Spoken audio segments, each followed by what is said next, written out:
Madame, mademoiselle, monsieur, bienvenue à Metro News. Voici les principaux titres qui seront développés aujourd'hui. Haïti est sous la menace d'une onde tropicale pouvant se transformer en dépression à la fin de la semaine, selon l'unité hydrométéorologique d'Haïti. Selon Rudy Victor, notre monsieur météo, des dispositions doivent être prises face au risque d'inondation et de rafales. La justice, aidée de la police, a procédé ce mardi à l'interpellation de plusieurs individus dans le cadre d'une opération visant à combattre la vente des produits pétroliers sur les trottoirs. La Commission pour la recherche d'une solution haïtienne à la crise présentera sa proposition d'accord politique avant le 18 août. L'annonce en a été faite par deux membres de cette entité, Jacques Ted Syndic et Magali Georges.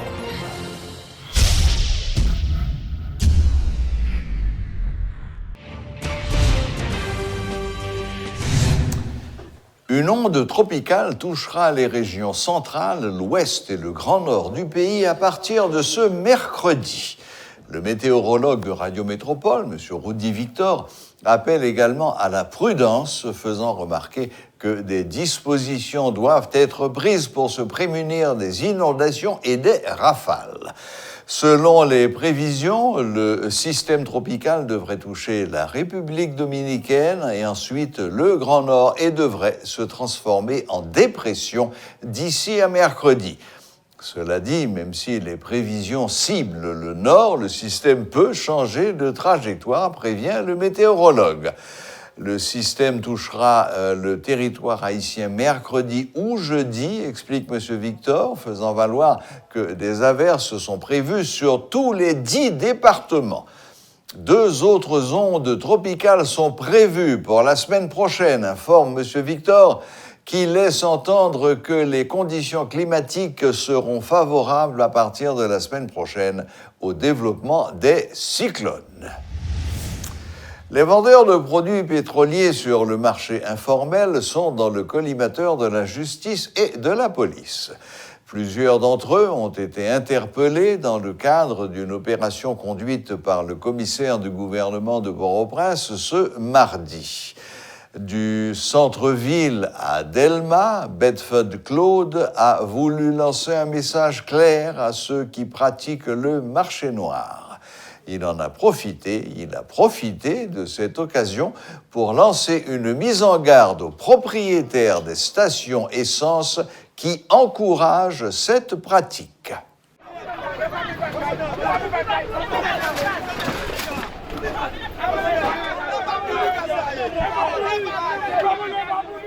Des individus arrêtés, des galons crevés, des cuves de stockage inspectées, Bedford Claude se montre intraitable.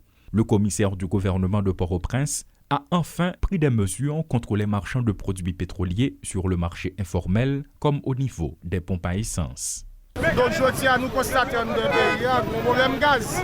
Mais en réalité, le problème n'a pas existé. Son complot pour caser l'État dans une série de secteurs. Parce que aujourd'hui, nous débarquons dans le pompe, là, nous avons gaz. Nous n'avons pas vendre machine, mais nous avons gallon en combinaison avec mettre pompe et pompe pour local vendre gaz à 1000 gouttes pour la population, lui-même pas de service. Nous sommes dans une station de service située à l'angle de l'avenue John Brown et de la rue Elberne. Ici, des automobilistes sont à l'affût de carburant depuis tôt ce mardi matin. Bien que les cuves de stockage soient remplies, les responsables tardent à commencer la vente. C'est la rareté organisée, le client n'est plus roi. L'arrivée du chef du parquet sur les lieux est synonyme de délivrance. Le commissaire exige que les automobilistes soient servis et à Bedford Claude de poursuivre son périple. De Lalu, le commissaire du gouvernement met le cap sur Nazon. Sur son passage, des vendeurs ambulants sont interpellés. Des bidons de gasoline sont saisis.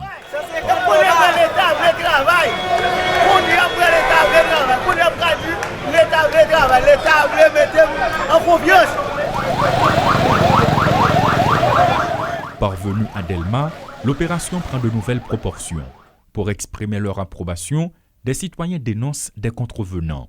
Qu'ils soient chauffeurs de taxi-moto, de tap-tap ou de minibus, des passants ou de simples badauds, tous livrent des informations au chef du parquet sur les espaces de stockage informel.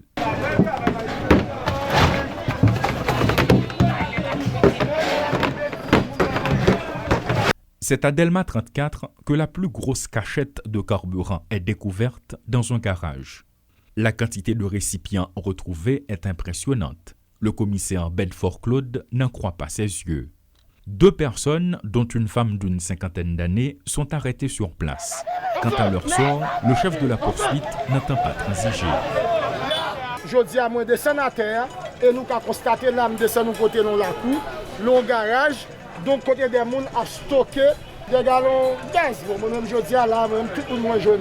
Et je dis tout le monde ça, je dis à quel que soit mon outil, nous jouons que a stocké gaz, soit dans pompe, soit dans espace quelconque. Moi, depuis que je débarque, je arrêté tout le monde. Et la loi bonne provision pour ça et ou pas plaguer. Donc nous avons constaté ça qui passe dans la cour là. Je vais vendre gallon gaz à 1000 gouttes. Les beaux jours de la vente de produits pétroliers sur les trottoirs sont terminés. C'est le message que le commissaire du gouvernement de Port-au-Prince adresse à la communauté. De l'avis de bon nombre de citoyens, l'initiative de Bedford Claude est louable. Mais sera-t-elle pérennisée?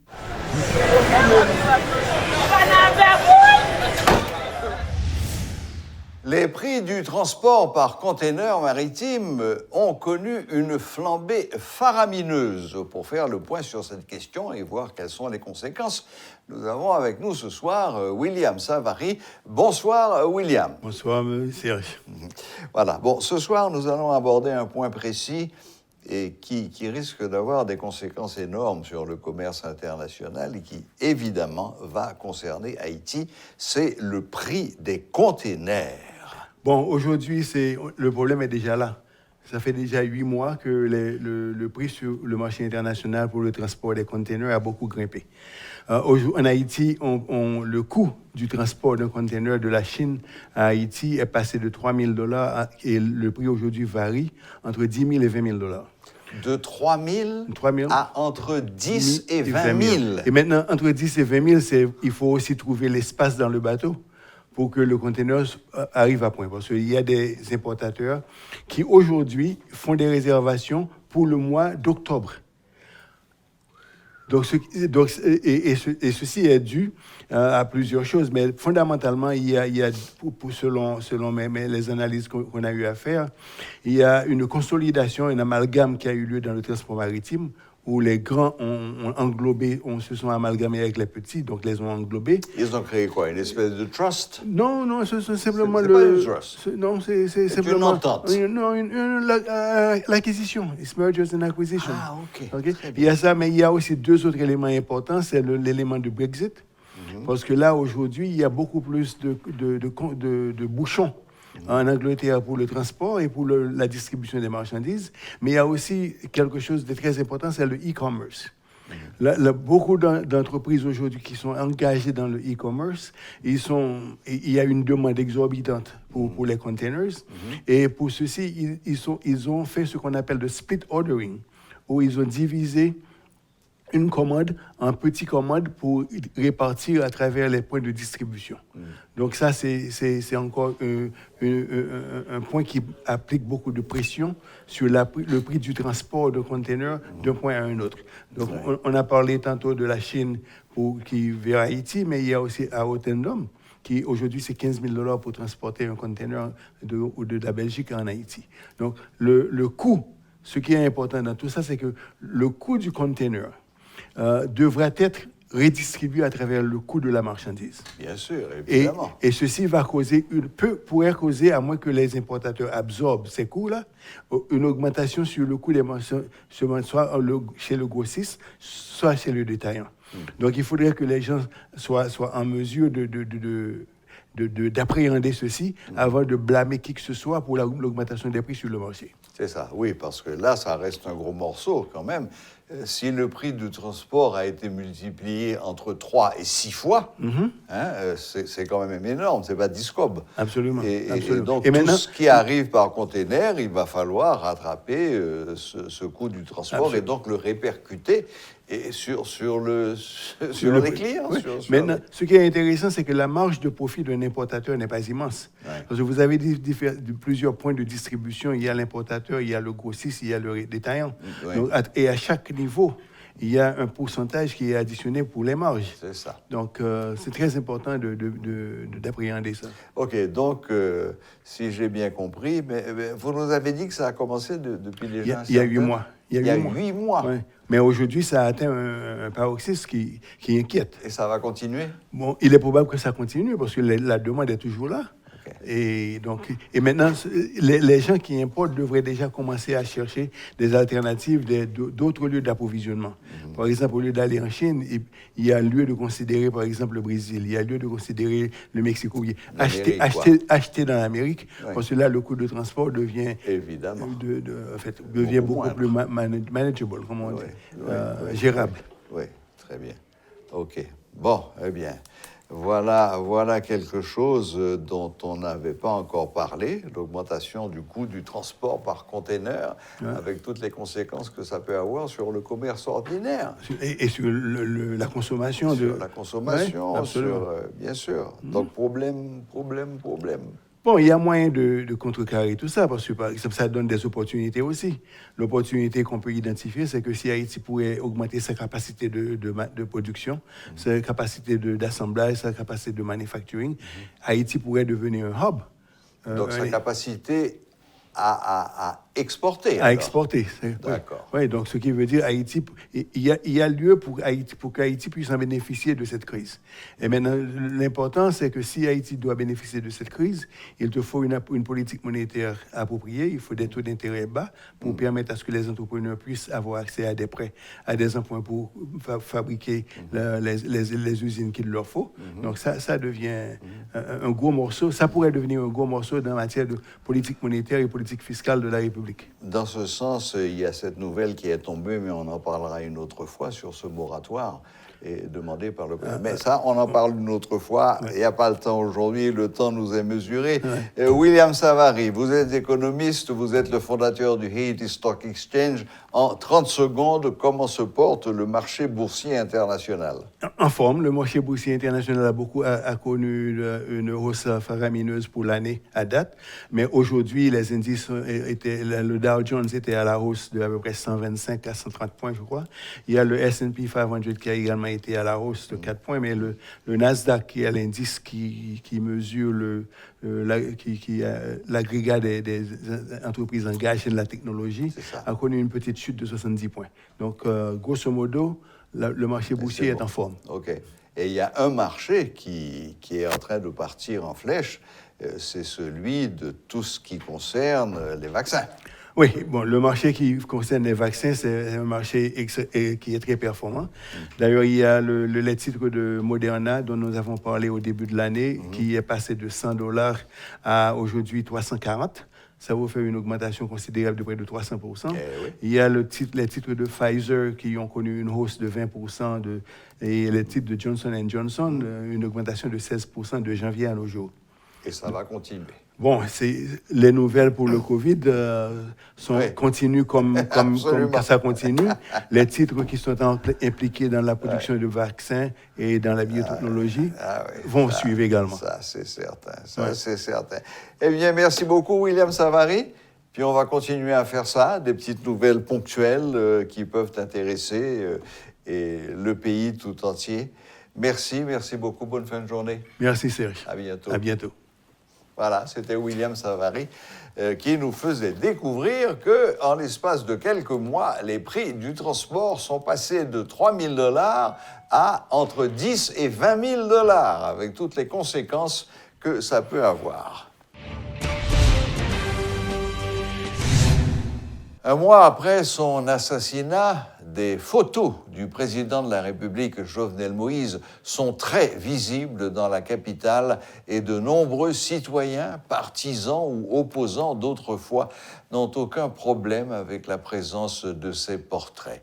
Si avant, des protestataires, et notamment lors des manifestations, étaient prêts à tout pour les détruire, après la mort tragique du président, le tableau a changé. À Delma, Bourdon, Lalu, Pétionville, le constat saute aux yeux. Qu'est-ce qui explique ce revirement? Suivez ce reportage de Rodolphe Pierre-Louis. Contesté à l'origine par une frange de la population, Jovenel Moïse est-il en passe de devenir une icône? En tout cas, son héritage encombre les politiques de tous bords. Depuis le 7 juillet dernier, le changement d'appréciation est radical. Si la moindre affiche faisant la promotion du référendum prôné par le président était arrachée sitôt posée, aujourd'hui, le portrait du président défunt trône tranquillement dans plusieurs zones de l'aire métropolitaine. En un mois, le changement s'est opéré. Au centre-ville, à Bourdon, dans les communes de Pétionville et de Delma, le constat est évident. Difficile de ne pas se remémorer les scènes où les manifestants utilisaient des échelles pour les décrocher. Actuellement, Jovenel Moïse est une figure emblématique qui, apparemment, ne dérange plus personne.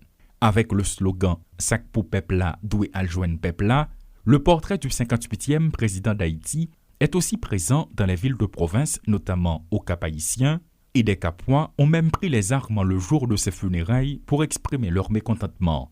Partout, dans la presse, dans l'opinion publique, entre amis qui vident quelques bouteilles, l'assassinat de Jovenel Moïse reste sur toutes les lèvres, tant le choc est grand. Comment un président peut-il mourir dans de telles conditions? C'est la grande question. Il y en a qui estiment que cette sympathie exprimée par de nombreux anciens protestataires fait partie de la culture haïtienne et ceux qui n'opinent pas sont encore sous le choc. Tout de même, la vie se poursuit, l'enquête suit son cours, même si la famille du président assassiné reste circonspecte concernant les résultats obtenus.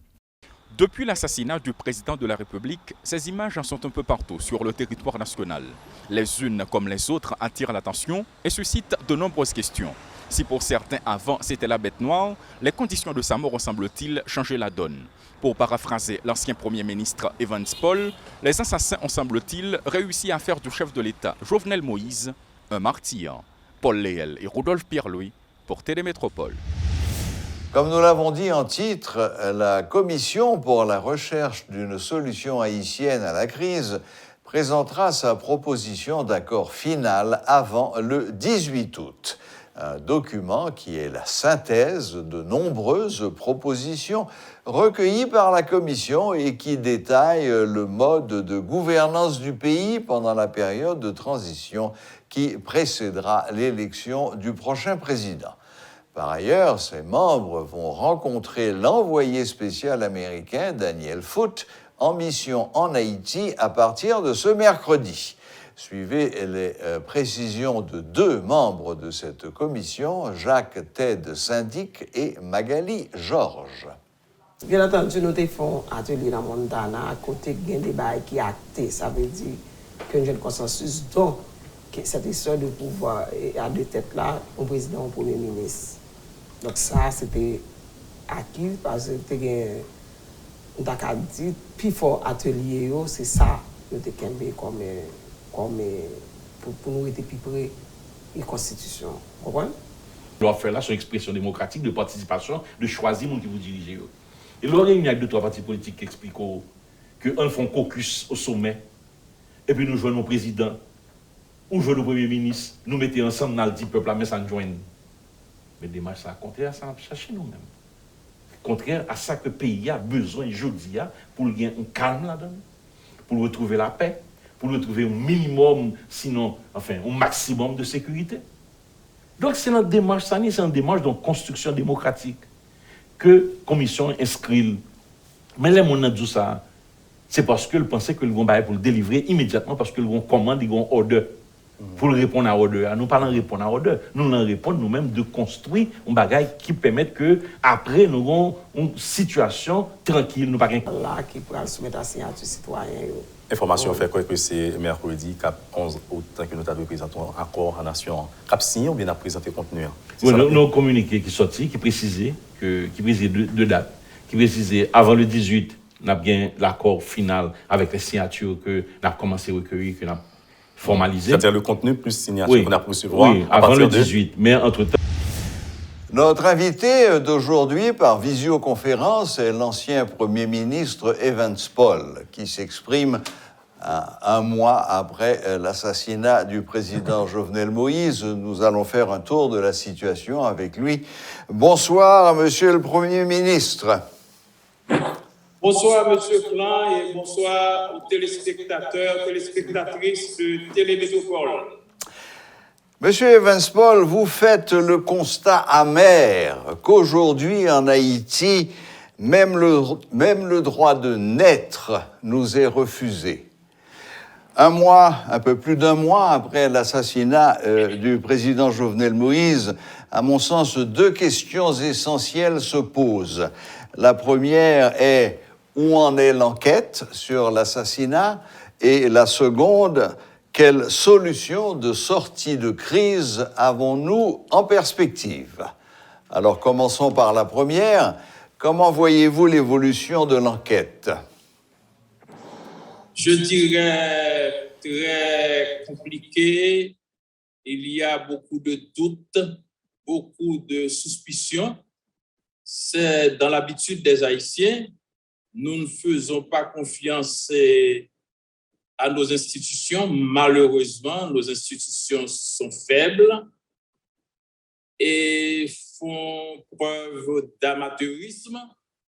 Et c'est la première fois que nous sommes en train, depuis un siècle, à traiter un dossier aussi complexe, le dossier de l'assassinat du président Jovenel Moïse, qui est un crime transnational.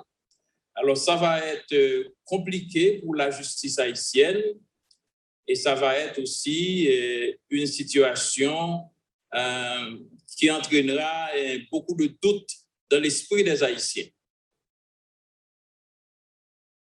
Même la confiance dans la police aujourd'hui en a pris un coup.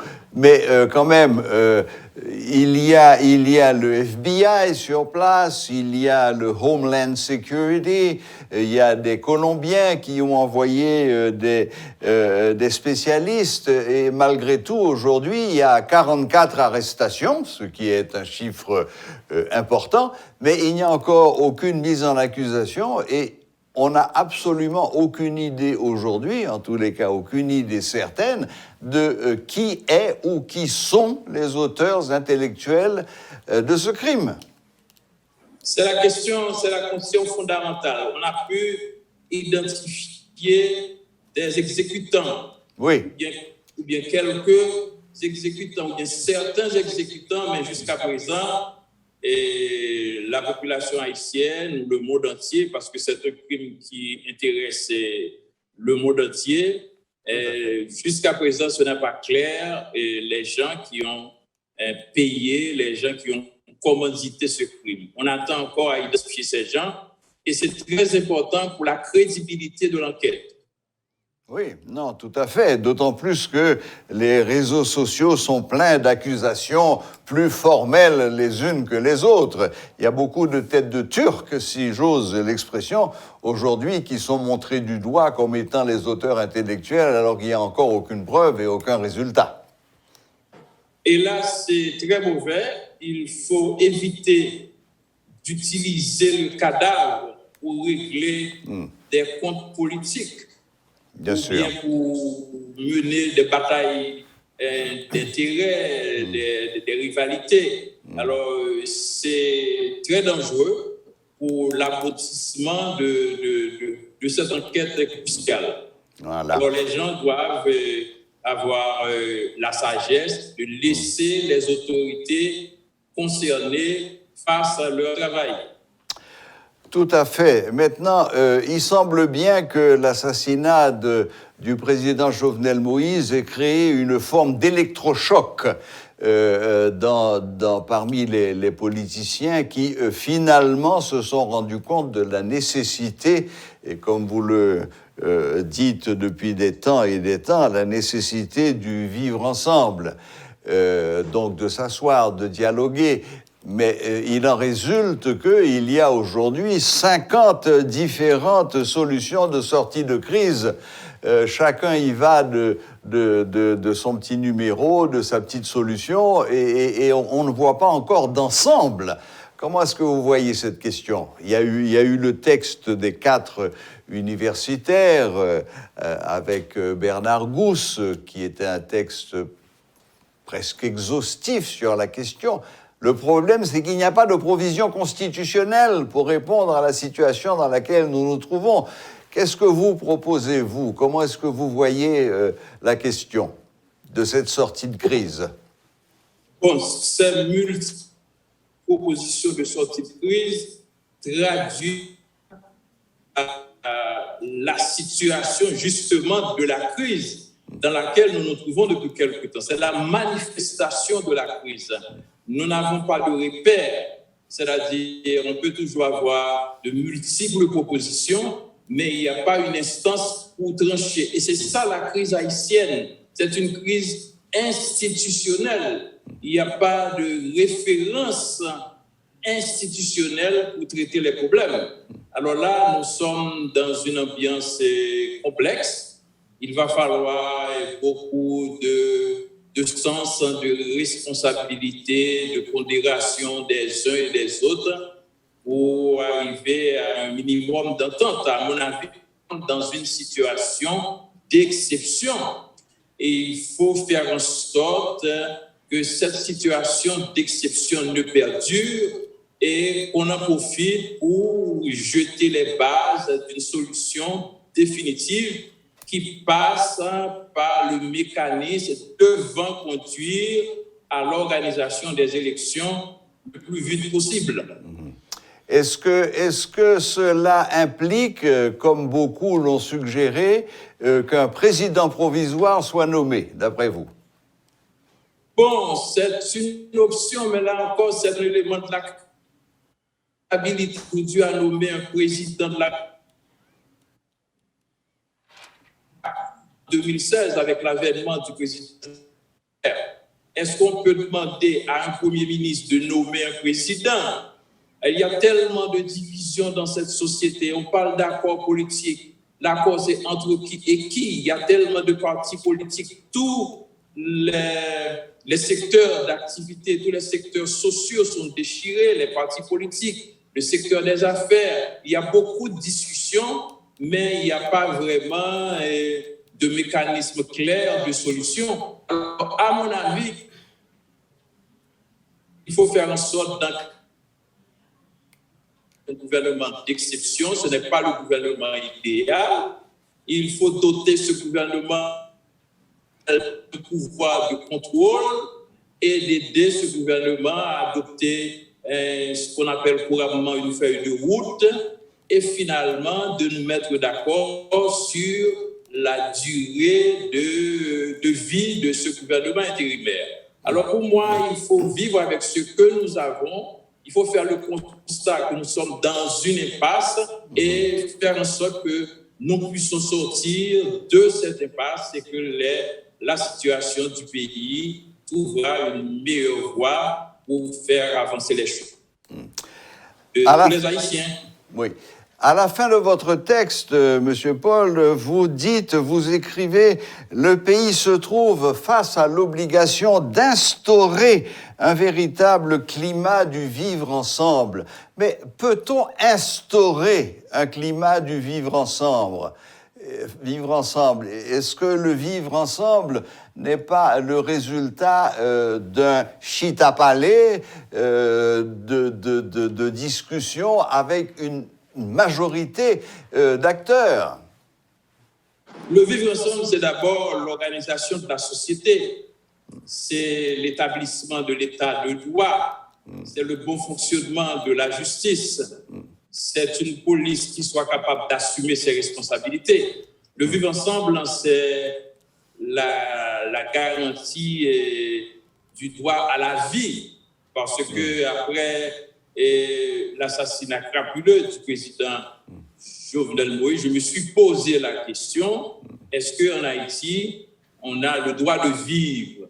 Je fais référence à toute une série d'assassinats que nous avons connus depuis de nombreuses années en Haïti, depuis des dizaines d'années. L'assassinat, par exemple, de Roger Lafontaine qui se trouvait dans sa cellule au pénitencier national et qui a été assassiné au moment du coup d'État en 1991. Je me rappelle de l'assassinat de l'avocat leader politique Yves Volel devant les locaux de la police nationale d'Haïti qui se trouvait là où est située actuellement la Cour de cassation. Alors, je pouvais citer plein de noms de personnes, une cinquantaine de personnes assassinées dans des conditions, je dirais, spectaculaires. Et le président Jovenel Moïse est le dernier en liste. Alors là, il faut vraiment poser la question du droit de vivre en Haïti. Il faut vraiment instaurer ce climat qui nous permette de vivre ensemble, de vivre dans la paix, de vivre dans le respect de la loi. Alors, il y a encore un autre aspect que j'avais abordé récemment. Par Haïti, on n'a même pas le droit de naître, parce qu'on a vécu l'expérience de cet enfant assassiné dans le ventre de sa mère le jeudi 5 août dernier. Alors, ce sont des choses qui nous poussent à réfléchir sur l'ambiance délétère dans laquelle se trouve notre pays depuis de nombreuses années. Bon, pour terminer, M. Evans-Paul, en un mot, si vous aviez le pouvoir d'imposer une solution, qu'est-ce que vous feriez dès demain? Bon, nous sommes obligés de faire la concertation. Il faut concerter puisqu'il n'y a pas moyen d'agir, je dirais, très légalement. Et il faut faire le pèlerinage, il faut parler à tout le monde, il faut accepter de prendre le temps de discuter et avec différents secteurs et de constituer des forums. De la même manière que le Premier ministre l'a fait avec les anciens Premiers ministres, il faut faire la même chose avec d'autres secteurs. Le secteur des médias, par exemple, le secteur des droits humains, le secteur des affaires. Au-delà de trouver un accord, mais il faut concerter pour rassembler les meilleures idées capables de faciliter un consensus raisonnable pouvant nous permettre de sortir de cette impasse. C'est ça. Et plus précisément de créer des conditions favorables à l'organisation d'élections, car j'imagine que vous êtes de ceux qui pensent que le pouvoir ne doit être remis qu'à quelqu'un qui a été élu. Bien sûr, mais il faut créer les conditions de sécurité. Et ce sont des conditions, je dirais, fondamentales. On ne peut pas parler d'élections dans l'ambiance actuelle. Et il faut aussi s'assurer que la justice fonctionne. Il y a plein de dossiers qui traînent, mais le dossier du président Jovenel Moïse devient un dossier particulier parce que c'était quand même le président de la République. Absolument, oui. Bien entendu. Bien sûr, bien sûr. Mais écoutez, M. Evans-Paul, encore une fois, merci. Merci de vous être rendu disponible pour nous. C'est toujours un plaisir de vous avoir, même si c'est par visioconférence aujourd'hui, Covid exige. Merci encore et bonne fin de journée. Merci beaucoup, M. Klein. Bon travail. À bientôt. D'accord. Voilà, c'était l'ancien Premier ministre Evans-Paul que nous interrogions suite à la lettre qu'il a fait sortir et qui nous donnait son sentiment sur à la fois l'enquête sur l'assassinat du président Jovenel Moïse et la situation difficile sur le plan politique dans laquelle nous nous trouvons, dans laquelle nous nous débattons aujourd'hui. Voilà, la boucle est bouclée. Merci de nous rester fidèles et à la prochaine, même heure, même chaîne.